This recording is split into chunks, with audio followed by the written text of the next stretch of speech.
হঠাৎ করে শেখ হাসিনার সঙ্গে লন্ডনে যারা কর্মরত প্রবাসী বাংলাদেশি এবং লন্ডনে যারা আশ্রয় নিয়েছেন আওয়ামী লীগের বড় বড় নেতা, তাদের মধ্যে যাদের নেতৃত্বের পর্যায়ে রয়েছেন এরকম ৮ জন কিংবা ১০ জন শীর্ষ আওয়ামী লীগ নেতা, এর মধ্যে চট্টগ্রামের না সিলেটের যিনি সিটি কর্পোরেশনের মেয়র ছিলেন তিনি সহ অনেকেই, যুক্তরাজ্য আওয়ামী লীগের প্রেসিডেন্ট সেক্রেটারি সহ যুবলীগের এক নেতা সহ, বললাম যে ৮ জন বা ১০ জন, তারা লন্ডন থেকে উড়ে গিয়ে দিল্লিতে শেখ হাসিনার সঙ্গে দেখা করেছেন।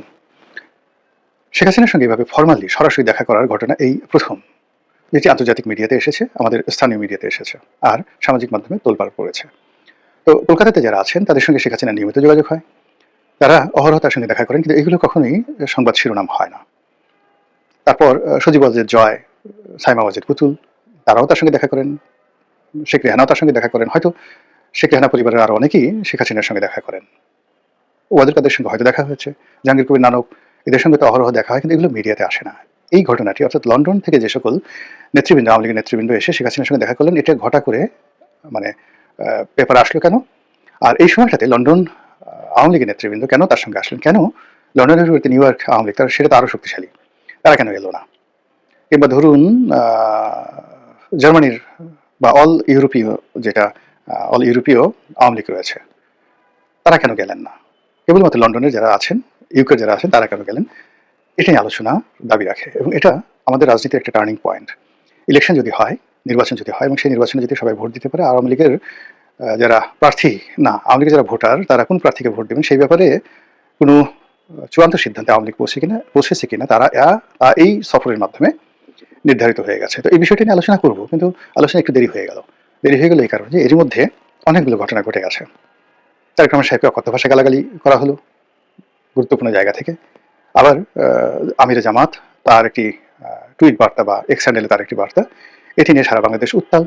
এরপরে আল জাজিরাতে তিনি সাক্ষাৎকার দিলেন, বিভিন্ন বিষয় নিয়ে এতগুলো ঘটনা ঘটতে থাকলো একটার পর একটা। সেই ঘটনাগুলো একেবারে হট এবং এগুলো রাজনীতির বাক পরিবর্তন করবে না, কিন্তু সমাজে যথেষ্ট উত্তেজনা তৈরি করেছে এবং নির্বাচনের পথে যথেষ্ট বাধা সৃষ্টি করবে। ফলে ওই প্রসঙ্গগুলো এনে ভিডিও বানাতে গিয়ে এই যে মূল লাইমলাইটে আসা একটি গুরুত্বপূর্ণ বৈঠক, যেটি কিনে রাজনীতির কোর্স অফ অ্যাকশন পাল্টে দিবে, তো সেটা নিয়ে আলোচনা করতে একটু দেরি হয়ে গেল। আমি মনে করি যে শেখ হাসিনার সঙ্গে লন্ডনে যে আওয়ামী লীগ নেতৃবৃন্দ রয়েছেন তাদের যে সাক্ষাৎ, এই সাক্ষাতের পেছনে জামাতের একটা ভূমিকা আছে আমি মনে করি। কেন? আপনারা জানেন যে বাংলাদেশে জামাতের যে ভূমিকা বা বাংলাদেশে জামাতের যে শক্তিশালী সাংগঠনিক ক্ষমতা এবং বুনিয়াদ, এটি সংখ্যার বিচারে অনেক বড়, কিন্তু যদি আপনি তাদের কৌশলগত পুঁজি বলেন, ফান্ডামেন্টাল স্ট্রাকচার বলেন, বেসিক স্ট্রাকচার বলেন, গবেষণা সেল বলেন এবং আশ্রয় সাহারা বলেন, ওটি লন্ডন। জামাতের যখন খুব খারাপ অবস্থায় গেছে, ঠিক সেই সময়টাতে জামাত তাদের তাবলিগি কর্মকাণ্ড, গবেষণা কর্মকাণ্ড সব কিছু তারা লন্ডন থেকে তারা পরিচালনা করেছে। আপনাদের অনেক হয়তো মনে আছে, হাফেজ মুনির উদ্দিন ইস্ট লন্ডন মসজিদের খতিব ছিলেন এবং লন্ডনে যারা থাকেন তারা জানেন যে ইস্ট লন্ডন মসজিদ এবং এটা যে খতিব, সেখানে মুসলিম কমিউনিটির মধ্যে কতটা গুরুত্বপূর্ণ। কিংবা আপনারা যারা জানেন যে মাওলানা আবুল কালাম আজাদ এরশাদের জমানা থেকে, মাওলানা আবুল কালাম আজাদ ওই যুদ্ধাপরাধীর হিসাবে যাকে অভিযুক্ত করার পর যিনি পালিয়ে গিয়েছিলেন এবং সম্প্রতির সময় তিনি এসে আবার আত্মসমর্পণ করেছেন। তো এই ভদ্রলোক মূলত জামাতের লোক, কিন্তু জামাতি বুদ্ধিজীবীর তকমা বাদ দিয়ে একজন ইসলামী স্কলার রূপে উনি এবং কামাল উদ্দিন জাফরি, এই দুজন মানুষ যেভাবে জামাতকে এগিয়ে নিয়েছিল ইন্টেলেকচুয়াল লেভেলে, পুরো এরশাদের জমানা, পুরো বিএনপির জমানাতে টেলিভিশন খুললেই আপনি দেখতে পারতেন কামাল উদ্দিন জাফরি এবং সেই মাওলানা আবুল কালাম আজাদ, এই দুজন। বাকি অন্যান্য যারা স্কলার তাদের তখনও তৈরি হয়নি। আর আমলাতন্ত্র এবং ইন্টেলেকচুয়াল লেভেলে পুরো জামাতি যে গ্রুপ, আজকের যে যা কিছু দেখেন, এদের ফাদার বলা হয় শাহ আব্দুল হান্নানকে। এবং সেই শাহ আব্দুল হান্নান যখন বাংলাদেশ ব্যাংকের ডিপ্টি গভর্নর ছিলেন এরশাদ জামানাতে, তখন থেকে তিনি জামাতকে অর্গানাইজ করছেন পুরো আমলাতন্ত্রের মধ্যে। বোঝার চেষ্টা করুন।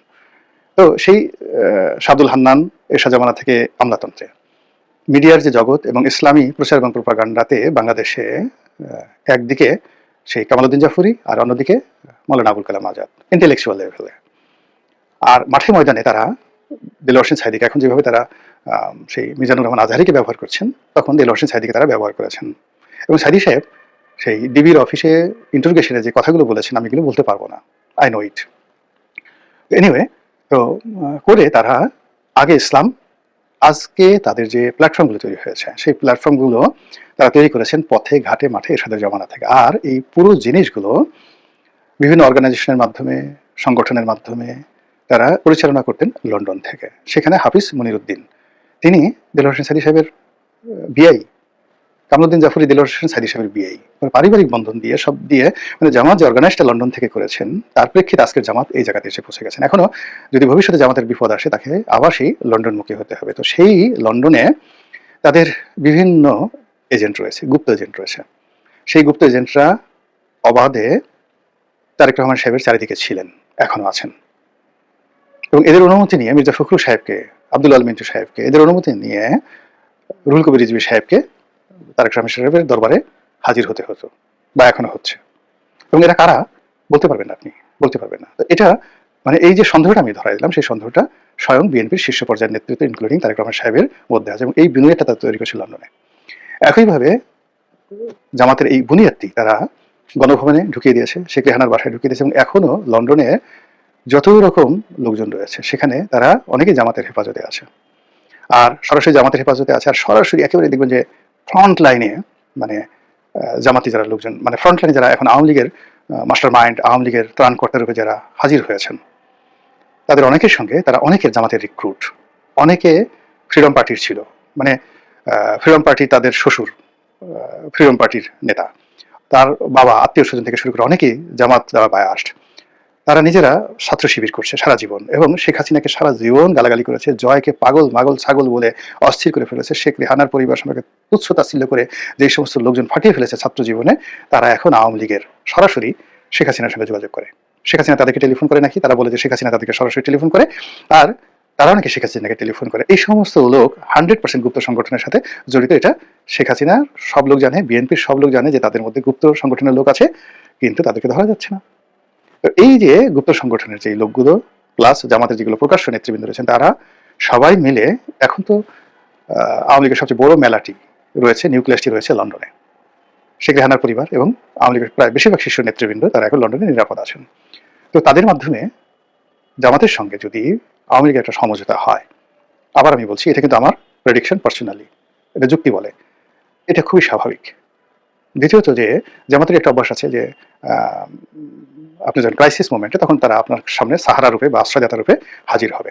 তো সেক্ষেত্রে এখন লন্ডনে যেহেতু তাদের সবচেয়ে বড় এস্টাবলিশমেন্ট, তাদের লয়ার রয়েছে, তাদের টাকা আছে, তাদের বাড়ি আছে, আত্মীয় আছে, স্বজন আছে, সিলোটি লোক আছে, আরও অনেক কিছু আছে। তো সেগুলো দিয়ে তারা আওয়ামী লীগের যারা লোকজন তাদের মনোরঞ্জন করে ফেলেছে, তাদের হৃদয় জয় করে ফেলেছে।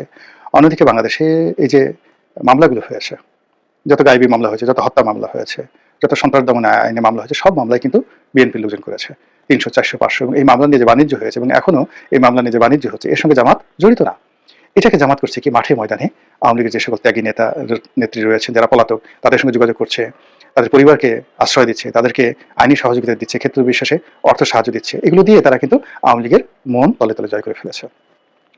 এর প্রেক্ষিতে জামাতের সঙ্গে যদি রয়ের মাধ্যমে শেখ হাসিনার একটা সাক্ষাৎ হয়, আবার জামাতের গুপ্ত সংগঠনের যারা প্রভাবশালী লোকজন রয়েছে তাদের মাধ্যমে লন্ডন আওয়ামী লীগের নেতৃবৃন্দের সঙ্গে এবং তার মাধ্যমে শেখ হাসিনার সঙ্গে একটি সাক্ষাৎকার হয়, অস্বাভাবিক নয়, এটা যুক্তিযুক্ত। এর কারণ হলো, আমি আগেই বললাম যে যদি এই মুহূর্তে নিউ ইয়র্ক আওয়ামী লীগের নেতৃবৃন্দ তারা দিল্লিতে আসতেন, তাহলে আমি সন্দেহ করতাম না। এর কারণ হলো আমেরিকাতে জামাতের অত স্ট্রং, যাকে বলা হয়, পোর্টফোলিও নেই, যেটি তাদের ইংল্যান্ডে আছে।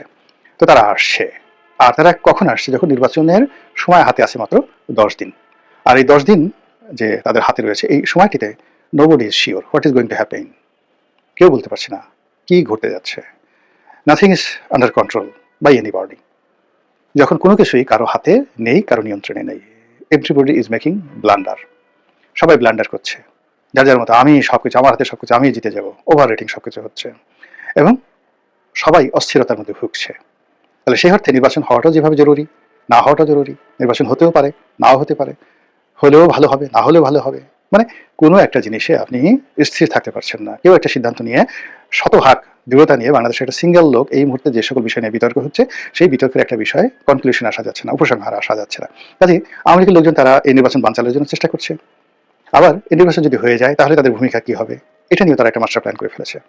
এই নির্বাচনকে বানচাল করার জন্য, প্রশ্নবিদ্ধ করার জন্য কি কি চক্রান্ত করা যায় তাও তারা করছে। আবার নির্বাচন যদি সত্যিকার অর্থে ভোট দেওয়ার ক্ষমতা হয়, সেক্ষেত্রে আওয়ামী লীগের যেখানে জামাতের প্রার্থীকে ভোট দিলে জামাতের প্রার্থী নির্ঘাত জয়লাভ করবে, নির্ঘাত জয়লাভ করবে, এবং সেই সকল এলাকাতে জামাত যদি জয়লাভ করে তাহলে আওয়ামী লীগের যারা নেতাকর্মী তাদের বিপদে পড়তে হবে না।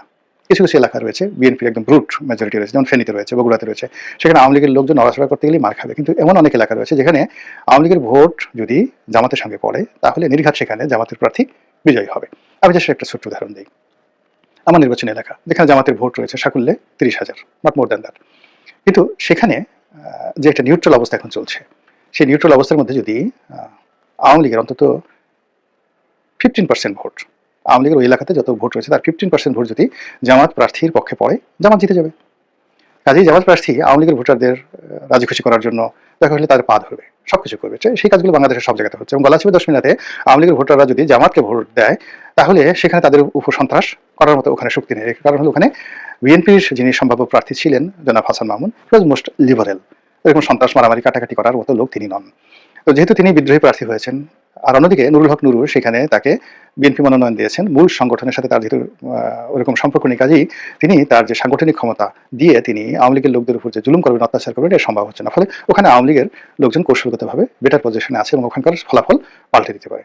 একই ঘটনা পার্শ্ববর্তী কুয়াকাটাতে, একই ঘটনা পটুয়াখালী সদরে, পটুয়াখালী সদরে একই ঘটনা বাউফলে, একই অবস্থা বাউফলে। মানে পটুয়াখালীর 4টা সিটি, মানে এখানে যদি আওয়ামী লীগের ভোটাররা মুভ করে তারা নিরাপদে যে কোনো প্রার্থীর পক্ষে মুভ করে সেখানে সেই প্রার্থীকে জয়লাভ করে দিতে পারে। তো সেক্ষেত্রে জামাত যদি নীতিগতভাবে সেন্ট্রাল কমান্ডের মাধ্যমে শেখ হাসিনা একটা গ্রিন সিগন্যাল আনার চেষ্টা করে, আপনি কি এটাকে অস্বাভাবিক বলবেন? আর শেখ হাসিনা যদি এই ক্ষেত্রে তার সিদ্ধান্ত দিয়ে দেন, সেটা কি চাণক্য নীতি বলবেন না? আর তাই যদি হয় তাহলে নির্বাচনের মাঠে আমরা যে সকল জরিপ করছি, যে সকল স্পিকুলেশন করছি, যে সকল কথাবার্তা বলছি, উত্তেজনা দেখাচ্ছি, সব কি উল্টে যাবে না?